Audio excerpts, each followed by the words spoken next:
"Get that backhoe off my land before I turn it into scrap metal."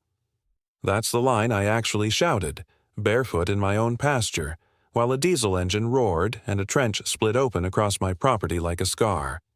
The crew didn't even look at me, just kept shoveling dirt like I was some crazy rancher ranting at clouds. And there she was, Margaret, standing in the cul-de-sac with her clipboard, pearls glinting in the morning sun as if she were blessing the entire operation. It wasn't just arrogance, it was theater. She raised her hand and waved at me like a queen greeting peasants. My blood boiled, and I swear, if looks could kill, the HOA would have been short one president that morning. The smell of diesel mixed with the dusty scent of upturned earth, and in that moment, I realized I wasn't dealing with petty suburban politics anymore. This was war. The truth is, it had been building for weeks. Letters in my mailbox, each one with that passive-aggressive HOA letterhead. Reminder, all residents benefit from community improvements. Or, my favorite, failure to comply may result in fines.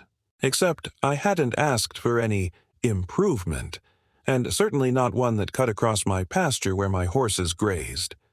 At first, I thought it was a mistake, some surveyor with the wrong plot lines, but when the third notice arrived, stapled with highlighted bylaws and a cheerful note from Margaret herself, I knew better.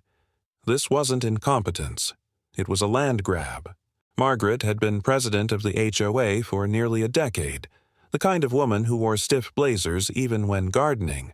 Everyone in the neighborhood whispered about her roses, the ones that bloomed unnaturally bright even in August when the rest of the county was under water restrictions. While we rationed, she hosted lawn parties with fountains gurgling like she lived at Versailles. People suspected she had a secret well. Turns out she had bigger plans, a pipeline. The morning I caught the crew was like a scene out of a bad sitcom. I stormed across the pasture, dust caking my feet, and shouted over the machines. "Who gave you permission to dig here?" One of the workers, helmet tilted back, shrugged. "We've got authorization from the HOA, sir." "Authorization?" I barked. "The HOA doesn't own this land. I do." That's when Margaret sauntered closer, clipboard tucked under her arm like a holy text. "Oh, don't be dramatic. It's just a small community pipeline. Nothing invasive. Everyone agreed at the last meeting." "Everyone?" I asked. "Funny, I don't remember getting a vote." She gave me that smile, the kind people in power use when they've already decided you don't matter. "We posted the notice. If you chose not to attend, that's on you." My jaw clenched so hard I thought my teeth would crack. I had been at that meeting. There'd been talk of a beautification initiative, vague language about sustainability. Nothing about a trench cutting through my pasture. Nothing about diverting water to her precious roses. She'd lied. The neighbors started to gather at the edge of the cul-de-sac, whispering like it was Sunday entertainment. Some looked away, embarrassed. Others looked guilty, like they'd known all along. I caught Mr. Jenkins shaking his head, muttering, "Told her this was a bad idea." I wanted to believe the HOA had made a mistake, that once I pointed it out, they'd stop. But Margaret leaned closer, voice low and smug. "You can protest all you want, but this project is already approved and funded. The bylaws are clear. Improvements that serve the community are binding." She might as well have slapped me. Binding. That word rang in my ears. I'd read those bylaws. I knew exactly how slippery the language was. Improvements had to be voted on, yes, but by whom, and with what notice? Margaret had made a career out of twisting vague phrasing into weapons. By noon, the trench was deeper, snaking its way toward the tree line. My horses paced nervously at the fence, ears flicking at the sound of the backhoe. I stood there, powerless, or at least, that's what Margaret thought. That night, I sat at my kitchen table with the stack of letters spread out like evidence in a crime drama. I reread every highlighted clause, every smug line. The more I read, the more I realized she hadn't just bent the rules, she'd broken them. There were requirements for property easements, county permits, even signatures from affected landowners, none of which I'd given. She was banking on intimidation, assuming I'd roll over like everyone else had. I poured myself a stiff drink and looked out the window at the cul-de-sac glowing under the streetlights. Margaret's silhouette passed in front of her fountain, clipboard still in hand. She was already planning the next improvement, I was sure of it. And me, I was planning something else entirely. The turning point came 2 days later.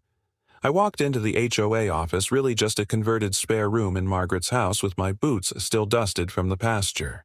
The board members sat around a folding table, papers stacked high, acting like they were running a Fortune 500 company instead of a suburban cul-de-sac.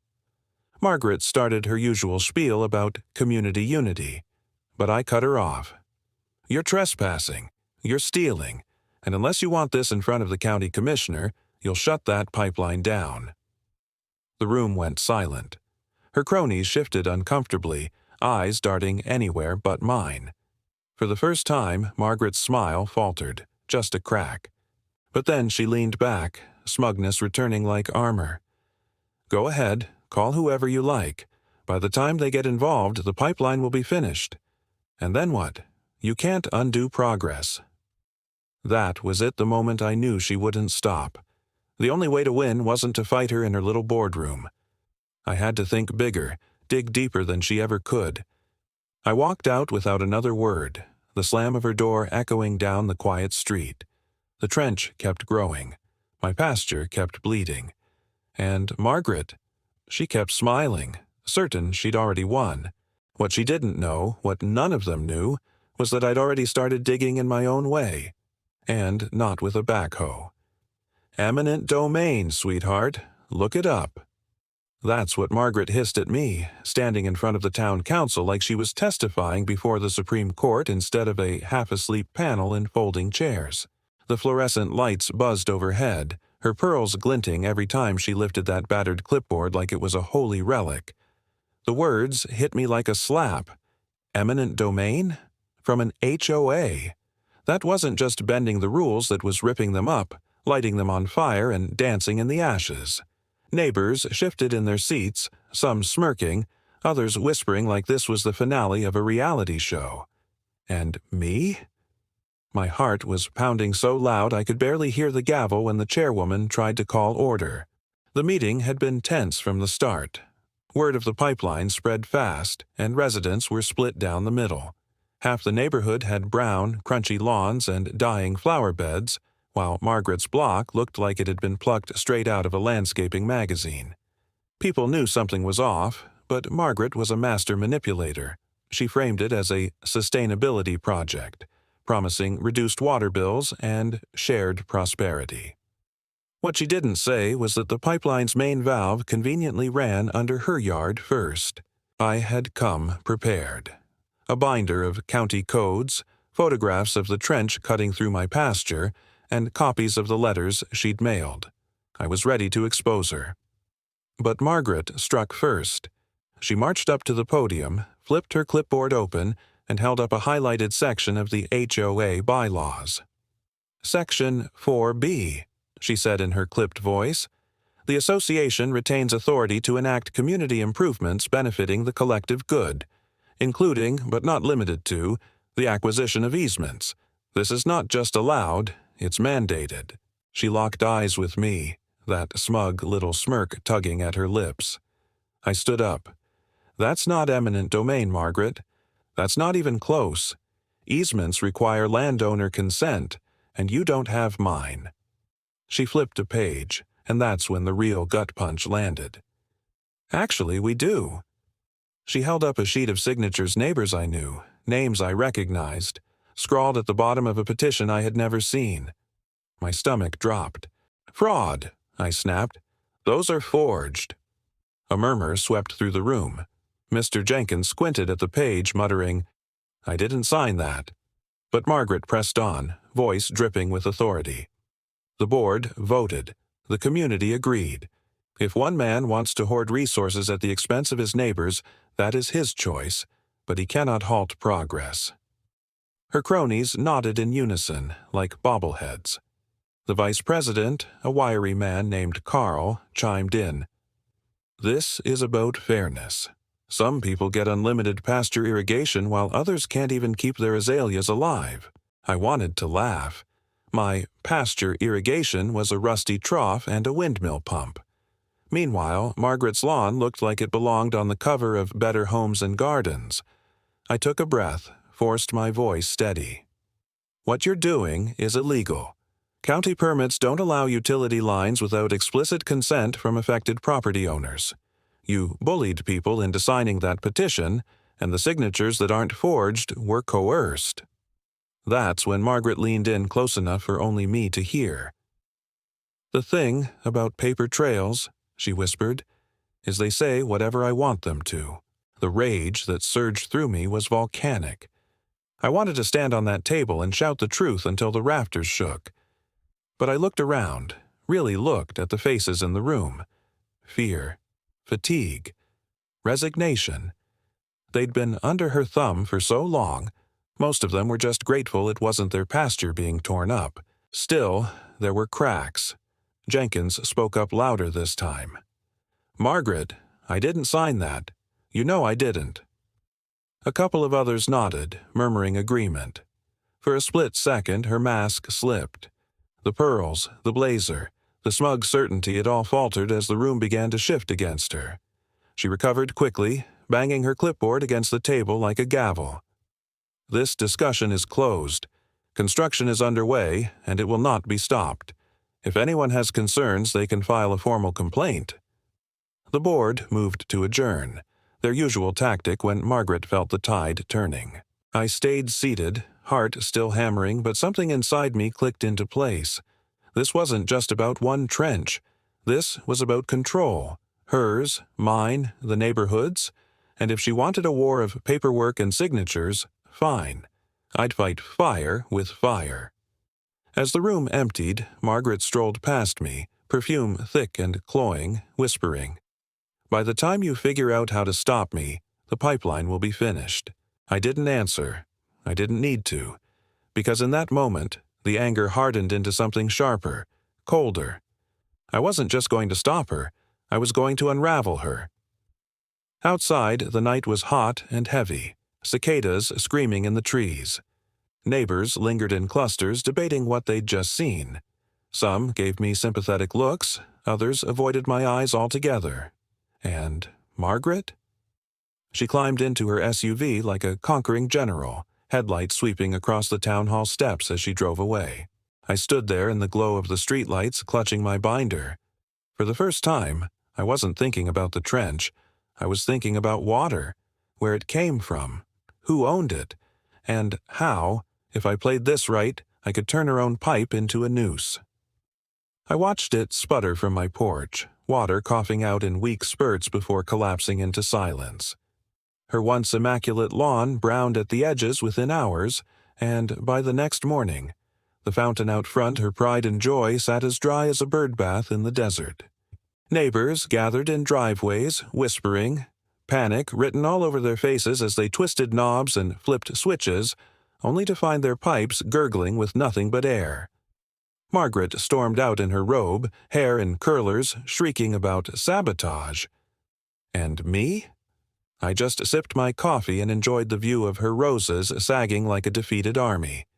The truth was, the whole thing had been set in motion weeks earlier, right after she cornered me with that forged petition. That night I went home, dug into county water records, and started making calls. It turned out the HOA's shiny new pipeline depended on a single upstream source, a natural spring that had been quietly supplying our corner of the valley for decades. And the rights to that spring?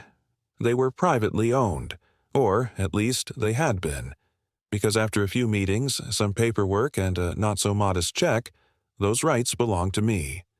Legally, permanently. It wasn't flashy, it wasn't even complicated, but it was devastating. While Margaret strutted around bragging about her community improvement, I had my name inked on the one document that mattered more than all her forged signatures combined. A water rights deed, notarized and filed. The board didn't see it coming, and that was the beauty of it. They were too busy arguing over bylaws and maintenance fees to realize their golden pipeline was only as good as its source. The collapse wasn't instant, but when it came, it was biblical. At first, homeowners thought it was a glitch, maybe a broken valve. Then lawns started wilting. Pools turned green. The neighborhood Facebook page lit up with frantic posts. "Does anyone else have no water pressure?" Followed by, "Margaret said it's temporary, stop spreading rumors." By the third day, tempers boiled over. I happened to be mowing near the fence line when I caught the shouting. A cluster of neighbors had gathered on Margaret's driveway, demanding answers. "You said this pipeline was foolproof," Jenkins barked, his shirt clinging with sweat. "Now my kids can't even shower." Margaret clutched her clipboard like it was a shield. "It's sabotage," she insisted. "Someone's tampered with the line. Probably him." She jabbed a manicured finger in my direction. I killed the mower and leaned on the handle, pretending to look confused. "Me? Margaret, I thought this was a community improvement. Don't tell me it's already broken." Her face flushed crimson, pearls practically rattling at her throat. "You did this!" The board backed her up at first. Carl waved a stack of papers. "We have approvals, bylaws, signatures." "Signatures you faked," Jenkins cut in. Others nodded, murmuring. The crowd was turning. It was delicious. For years, Margaret had weaponized embarrassment, making people too afraid to speak up. Now, under the baking sun, with their hydrangeas collapsing and pools empty, they weren't just speaking, they were shouting. The sound was electric, sharper than cicadas. Margaret tried to reel it back, promising emergency repairs. But the truth was simple.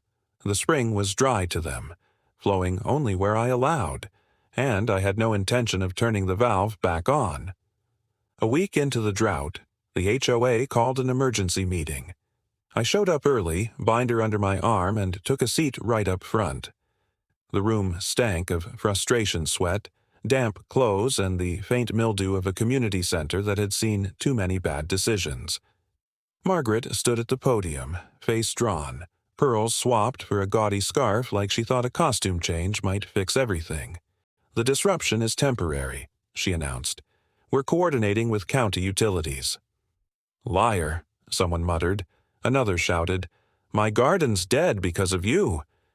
That's when I stood, calm, steady, and I pulled out the deed. "This," I said, holding up the notarized paper, "is the water rights transfer filed with the county clerk.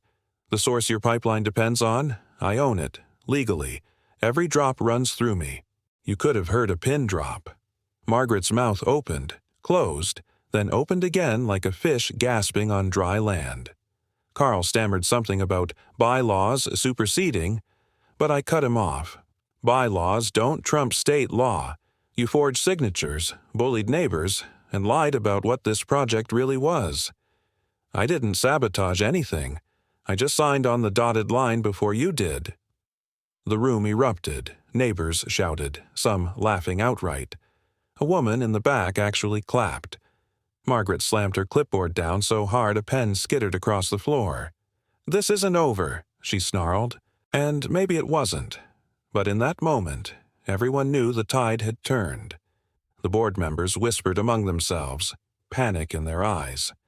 Margaret's iron grip was slipping, one dry sprinkler at a time.